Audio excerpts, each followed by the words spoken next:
अगर आप चाहते हैं कि आपका प्यार आपके वश में आए, वह आपकी बात माने, आपको नजरअंदाज करना छोड़ दे, आपके बिना बेचैन हो और बिना बुलाए आपकी ओर खींचा चला आए, तो यह प्यार वशीकरण उपाय जरूर करिए। यह उपाय इतना प्रभावी है कि मैंने जिन्हें भी यह उपाय करवाया सबका एक ही फीडबैक आया, गुरुजी हमने तो बस विधि का पालन किया था और सामने वाले का व्यवहार खुद ब खुद बदल गया। ये वशीकरण किसी को नुकसान पहुंचाने के लिए नहीं है, बल्कि उस प्रेम को वापस जागृत करने के लिए है जो कहीं दब गया है, भटक गया है या किसी और प्रभाव में आ गया है। या फिर आप किसी से सच्चा प्रेम करते हैं और चाहते हैं कि उनके हृदय में भी आपके प्रति प्रेम जागृत हो जाए। इस प्रयोग के लिए आपको केवल 5 चीजें चाहिए जो आपके घर में हमेशा मौजूद रहती हैं। पहली चावल, लेकिन पके हुए नहीं कच्चे।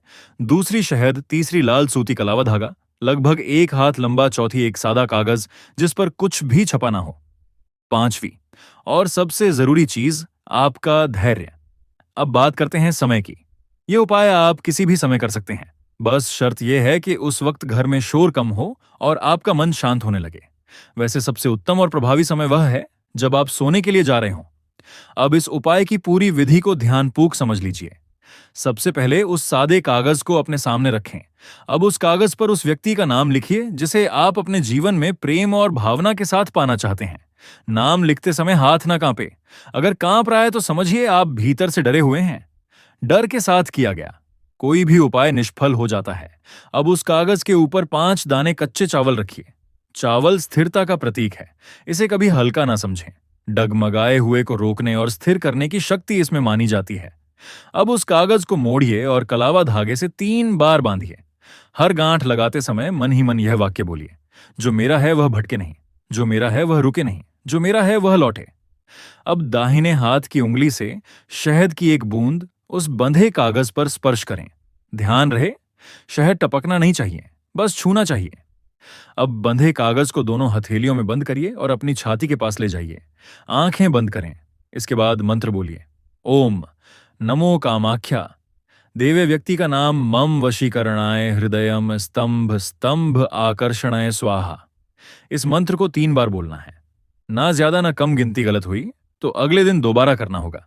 मंत्र के बाद उस बंधे हुए कागज को अपने तकिए के नीचे रख दीजिए और बिना किसी से बात किए सीधे सो जाइए। ध्यान रहे, अगले 3 दिनों तक हर रात वह कागज आपके तकिए के नीचे ही रहना चाहिए।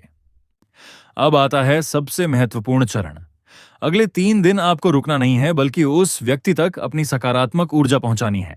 इन 3 दिनों में आप उनसे बात करने की कोशिश करें, उनसे मिलने का समय मांगे और उन्हें यह महसूस कराएं कि वे आपके लिए कितने खास हैं।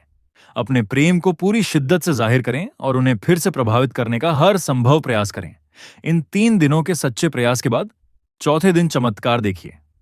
मेरा 100% वादा है कि सामने वाले के हृदय में आपके प्रति प्रेम और फिक्र की वही भावना फिर से उमड़ पड़ेगी। उनके व्यवहार में आपको अपनापन साफ दिखने लगेगा। चौथे दिन सुबह कागज निकालकर बिना खोले किसी सुरक्षित स्थान पर जला दें। यह विधि की पूर्णता है। अगर आप सच में अपना प्यार पाना चाहते हैं तो कमेंट में हर हर महादेव लिखिए और जल्दी से वीडियो को लाइक करके हमारे YouTube चैनल को सब्सक्राइब करें और कमेंट बॉक्स में हर हर महादेव जरूर लिखें। दोस्तों से ये तमाम जानकारी जनरुचि को ध्यान में रखकर दी जा रही है। ज्योतिष और धर्म के उपाय और सलाहों को अपनी आस्था और विश्वास पर आजमाएं। वीडियो का उद्देश्य मात्र आपको बेहतर सलाह देना है। इस संदर्भ में हम किसी प्रकार का कोई दावा नहीं करते हैं। दोस्तों, वीडियो अच्छी लगी हो तो लाइक और सब्सक्राइब जरूर करें। धन्यवाद।